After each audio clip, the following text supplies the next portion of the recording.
Sinipa namin ni Chuck ang mesa dahilan para mahulog si Miss Chu. Nakita namin nakalugmok siya sa sahig. Catherine, kailangan nating mailabas si Ma'am Dison dito. Sabi ko na sinulyapan si Ma'am Dison. Nabutil-butil na ang pawis sa noo at panay na ang buga ng hangin dahil humihirap na yata ang tiyan. Nagtulungan si Marge at Catherine para ilalayan si Ma'am Dison na makadaan sa pagitan ng dingding at ng mesa kung saan nakalugmok si Miss Chu dala ang pagkahulog nito. Sumunod ako sa kanila at tinulungan na rin si Ma'am Dison ng walang ano-ano'y. Nakatayo na si Miss Chu at biglang inambahan ng saksak si Catherine. Sigaw ni Catherine. Oh my God, sambit ko nang makitang umagos ang dugo mula sa braso ni Catherine kaya nawala ng balanse sina Ma'am Dison at Marge. Napakasama mo, sigaw ko at kinuha ang silya at ginamit ayun para itulak palayo si Miss Chu. Narinig ko ang pag-iyak ni Catherine dahil sa sakit. Hawak nito ang braso na nasugatan. Amaya, dinig kong sigaw ni Chucks. Daing ko nang maramdaman ang mahapding pag-uwit sa braso ko. Mabilis na tumakbo si Chucks palapit sa akin. Miss, pasensya na pero kailangan kong gawin to sa'yo. Sabi ni Chucks at sinuntok sa mukha si Michua pero parang hindi man lang ito natinag. Nagkatinginan kami ni Chucks. Parang sinasaniban si Miss Chua ng masamang espiritu. Pinagkukuha namin ang masilya at ibinato kay Miss Chua. Hindi kayo makakalis dito ng buhay. Sigaw niya. Pinaghawi ang silya na nakaharang sa daraanan niya papunta kay na Ma'am Dison na nakasalampak sa sahig. Sarina. Tawag ko kay Sarina na gumulat sa kanilang lahat. Biglang nagsigalawan ang mga mesa at silya papunta kay Miss Chua. Mabilis ang pag-usod ng mga mesa at silya at inipit si Miss Chua sa dingding ng library. Doble-doble ang kaba ng dibdib sa nakikitang paggalaw ng mga mesa at ang malakas na pagkauntog ng ulo ni Miss Chua sa dingding. Napadaustos di siya at naiwan ang pulang likido sa dingding mula sa ulo ni Miss Chua. Ilang segundo pa ang lumipas at wala ni isa sa amin ang nagsalita. Tanging naririnig lang namin ang mabilis naming paghinga. Si Ma'am Dison, sigaw ko na agad namang nagpanumbalik ng wisyo ng mga kasama ko. Mabilis na nilapitan ni Chuck si Ma'am Dison at nilalayan si Marge at Roxy sa pagbubuhat kay Ma'am Dison. Si Catherine tahimik naman ang humihikbi hawak ang sugat sa braso. Pareho kaming may sugat sa braso ni Catherine.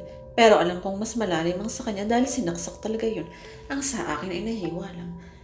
Nakatayo na si Ma'am Dison ng lapitan ko si Sarina. Umiiyak akong yumakap sa kanya. Maraming salamat, Sarina. Maraming salamat. Mananatili ka sa puso kung magpakailanman. Tahan na, Amaya. Lagi lang akong nandito. Isipin lang ninyo ako lagi at ako'y makakasama niyo. I will treasure all our memories, bad and good. Mananatili kayong kaibigan ko. Humagulhol ako ng iyak. Patawarin mo ako, Sarina. Patawad. Sambit ko na ewan ko kung narinig pa ni Sarina dahil sa pag-iyak ko. Pinisili ang dalawa kong kamay. Paalam, mahal kong kaibigan. Napaupo ako at napatakip sa mukha dahil sa pag-iyak. Ngayon ko lang naramdaman ang sakit sa puso ko. Mas masakit pa sa sugat na nandito sa braso ko. Amaya, ayos ka lang ba? Kausap mo si Sarina? Tanong ni Marge na baka sa mukha ang hapdi. Napaangat ako ng mukha at lahat sila ay nakatingin sa akin.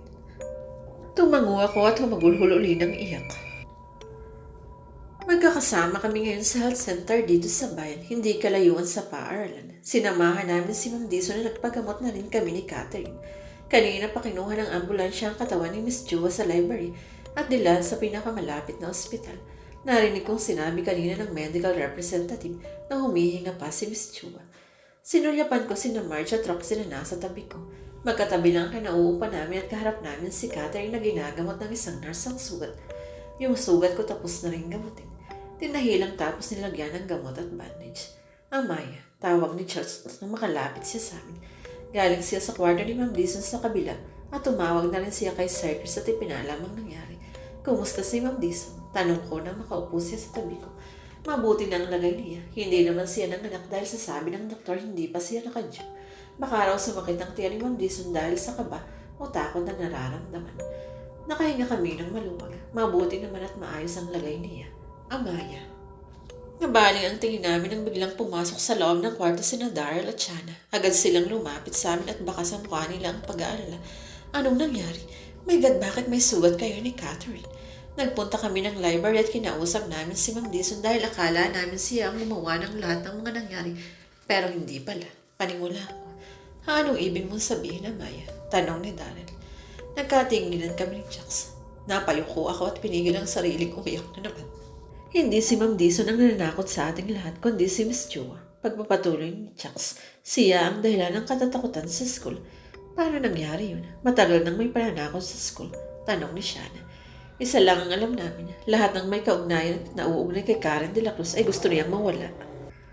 Napalunok ako dahil pakiramdam ko ay may bumara sa lalamunan ko. Narinig ko ang mahinang paghikbi ni na Roxy at Marge na nakaupo sa tabi ko. Naguguluhan naman ang palipat-lipat ng tingin sa amin sina Darl at Shanna. What? Dar, siya ang pumatay kay Sarina. Napahagulhol ako sa tuwing maaalala ko si Sarina para akong nilalamon ng guilt. Kung hindi dahil sa akin, hindi siya mawawala. Napakawala akong kwentang kaibigan. Niyakap ako ni Chucks. Nanatili lang nakatayo si Darl at kuyumang kamo. Alam kong nandun si Sarina kanina. Mahinang sambit ni Catherine. Kumalas ako sa pagkakayakap kay Chucks at pinahin ang mga luha ko. Tama kayo. Nandun si Sarina. Mula nung umaga, nandun siya kasama natin. Sabi ko na hindi matigilan ang pagtulo ng luha. Nakita mo siya. Garalgal ang boss na tanong ni Darrell. Tumango ako. Kay nakausap niya ako. Sa kanya ko nalaman ang tungkol kay Ma'am Dison. Sinabi niya sa akin sa hapong iyon. Tingnan ko isa-isang kaibigan ko. Siya rin ang tumulong sa atin. Napaikbin sina Catherine at Marge. Kaya pala nagsigalawan ng mesa at silya kanina sa library. Dahil gawain ni Sarina, sambit ni Chucks. I told you, delikado ang gagawin natin pero hindi kayo makinig. Now it cost Sarina's life. I'm sorry, hingi ko ng tawad. Kung hindi dahil sa akin, hindi sana mangyayari ito. Hindi sana nawala si Sarina. Ako ang may kasalanan ito. Ako. Lumapit sa akin si Marge at Roxy na umiiyak at yumakap. Buhos na buhos ang luha at di mapigilan ang sakit sa dibdib. Pakiramdam ko sa sabog ang puso ko sa sobrang sama ng loob. Amaya, wala kang kasalanan. Huwag mong sisihin ang sarili mo. Alo ni Marge. Amaya, I'm sorry. Hindi kita sinisisi. Hinging paumanhin ni Darrell. Alam kong ako ang may kasalanan ito. Paulit-ulit akong hihingi ng tawad sa inyo at kay Sarina. Patawarin ninyo ako. Amaya, tama na. Hindi mo kasalanan. Tama na. Roxy, I'm sorry.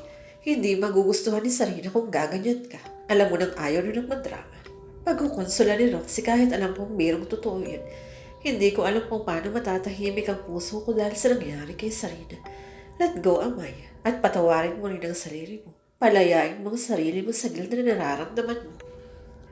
Dahil wala ka namang kasalanan, hindi matigil ang pag-iyak ko. Kahit anong sabihin nila, hindi pa rin nababawasan ang bigat na nararamdaman ko. Napaangat kami lahat ng biglang humangin sa silid na kinaroroonan namin. Alam kong nandito si Sarina. Nararamdaman ko. Pakiramdam ko niyakap ko ni Sarina, sabi ni Catherine. Pinikit niya ang mga mata kahit tuloy pa rin ang pagtulong lang ng uhay niya. Nagsigibikit na rin kaming lahat ng mga kaibigan ko at nakiramdam. Mariin ko rin pinikit ang mga mata ko. Umaasang mararamdaman ko si Sarina. Hindi man siya makita ng mga mata ko. Alam kong mararamdaman siya ng puso ko. Narinig ko ang impit ng paghihikbi ni Roxy at Marge. Sarina, mamimiss kita. Narinig kong sambit ni Roxy. Sarina, kumusta mo ako sa lola ko at kay Karen, ha? Pasensya na ka mo sa abala.